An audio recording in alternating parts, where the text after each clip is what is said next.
Hello, it's John Heaton. Today I'm going to review this double album from Elton John, released in October 1976, called Blue Moves.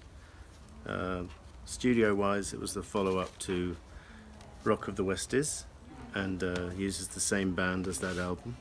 So the band being Ray Cooper, Davy Johnston, James Newton Howard, Kenny Passarelli, Roger Pope and Caleb Quay, and there's the picture of them here, looking considerably happier than they did on the sleeve of Rock of the Westies, where they were looking mean and moody. Bernie Taupin is obviously writing the, not obviously, but this is the last album for a while on which he contributed the lyrics. They would take a bit of a break after this one, and Elton would take a break from touring. In fact, he announced that it was his last show, but as we all know, that was not the case. He came back and he's still touring to this day. So what else is there to say about this album? It reached number 3 in the US and in the UK. Nice colour cover illustration here, one of Elton's best covers, I think. Nice picture from Patrick Proctor of a park scene there. Guest people on this album include Graham Nash and David Crosby and Bruce Johnston of the Beach Boys, who actually turned down one of the best tracks on this album, if you can believe it. I'll come to that when I come to that track. One of the songs from here was a demo from Rock of the Westies, but it was maybe not in fitting with the mood of that album, so they left it over for this one. And when this album came out, it got kind of slated by their critics. They thought it was over long, and they thought Elton was getting tired. Well, maybe he was getting tired, but I just listened to quite a bit of this album just now to remind myself of it, and I would maintain that the magic is still there. This is Elton's golden period still, which he maintained more or less throughout the 70s, certainly up until Single Man, the follow-up to this. I think that his golden period is that, and yes, maybe the songs are not quite as commercial or don't grab you as some of his earlier hits of the 70s, but that's not a bad thing. I think often with double albums you've got hidden gems in there, overlooked in general, and this is no exception. So it starts off quite nicely with a little instrumental called Your Starter 4, which is actually written by the guitarist Caleb Quay. I think he's a guitarist.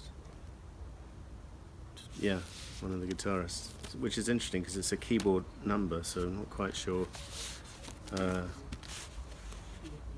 he's playing acoustic guitar on it. So there is guitar, but it's more or less a keyboard number. But it's a short introduction, then leads into the first major ballad of this album, Tonight, which is a nice Elton piano ballad.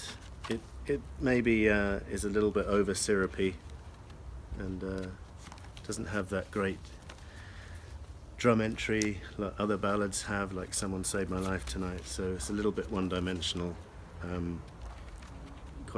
covered in strings, treacle, you could say. It's okay, I don't love it. And One Horse Town is a great groovy track where this band get a really good feel. Roger Pope on the drums is superb. Kenny Passarelli on bass. That rhythm section is quite brilliant. Caleb Quay teams up nicely with Davy Johnston on guitar, and James Newton Howard providing good keyboards. And I think this album is one of the best sounding Elton albums of his entire career. Although the band with Nigel Olsson on drums and Dee Murray on bass was also produced a magnificent sound. And then we get Chameleon, which was the track I mentioned earlier, which the Beach Boys had turned down. And I can't for the life of me think why they would, because for me this is in my top 5 or 6 Elton ballads of his entire career. I think it's absolutely brilliant, completely overlooked outside the the core fan base, you won't find this track played on Radio 2. Not to my knowledge anyway. Haven't lived in England for a while now, but I don't remember this song being played on the radio. I don't remember this song being talked about much. I don't think he's ever played it in concert, which is a great shame. Although, no, he did play it. Sorry, he did play it when he premiered Captain Fantastic, the whole album, and he performed that track a year early in '75. So it existed back then. And just while I mentioned Captain Fantastic, I just want to tell you about a conversation I had with the record dealer in Wimbledon a couple of weeks ago. We were talking about the price of albums and how people couldn't really afford to buy too many albums, and they were quite expensive. And he told me that the first album, which hit the £3 mark, was quite shocking.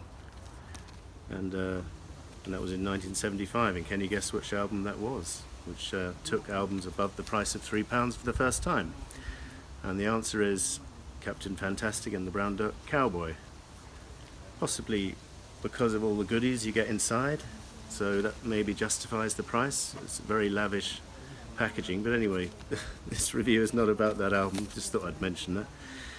Boogie Pilgrim opens side 2. It's pretty decent, with Elton doing his good falsetto vocal. Cage the Songbird is a laid-back number. This is the one which was left over from the Westies sessions, and really nice melody. And Crazy Water is just a fantastic rocker. I love it.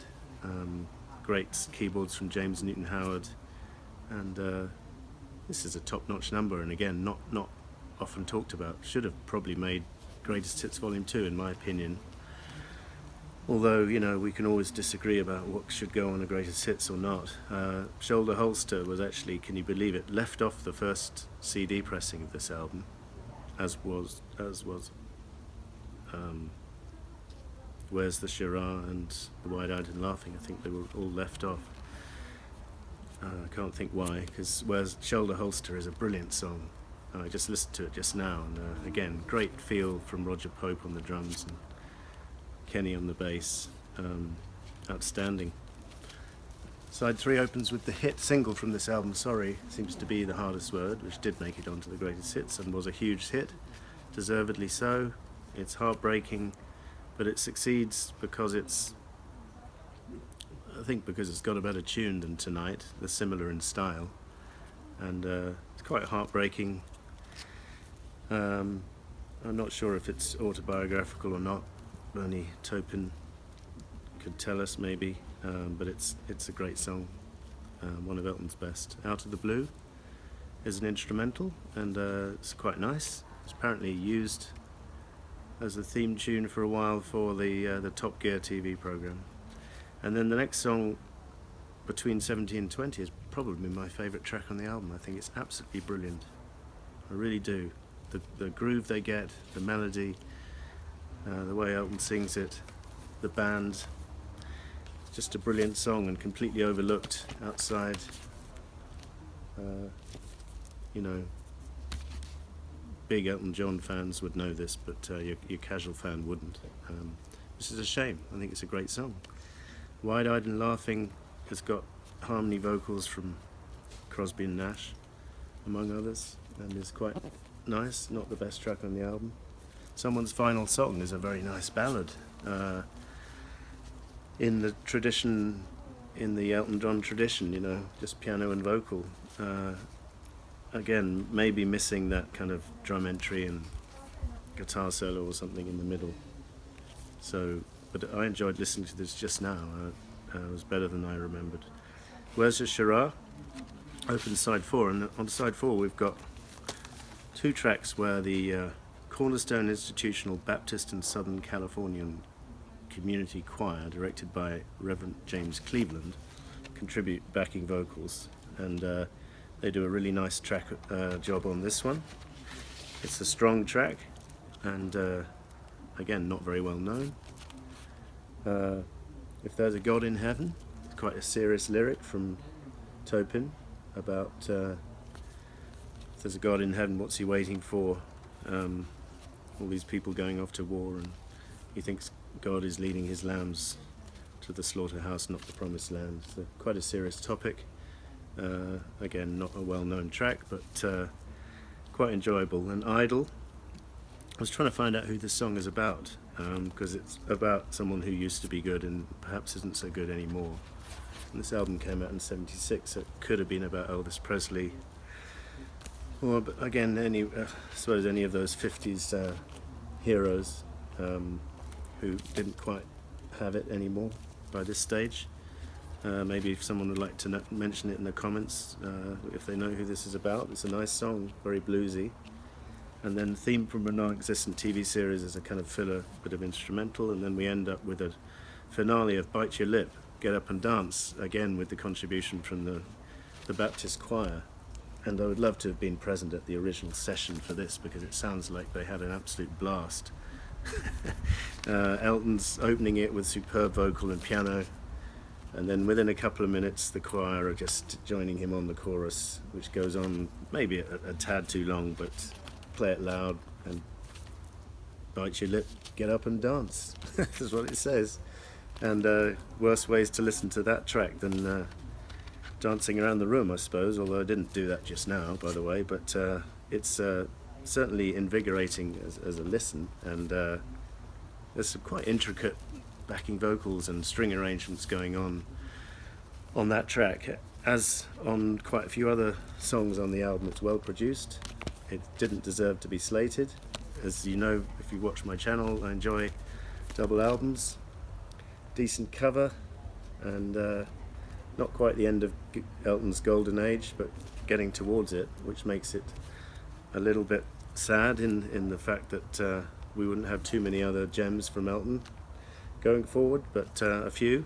But anyway, that was Blue Moves from Elton John. Thank you for watching. See you next time.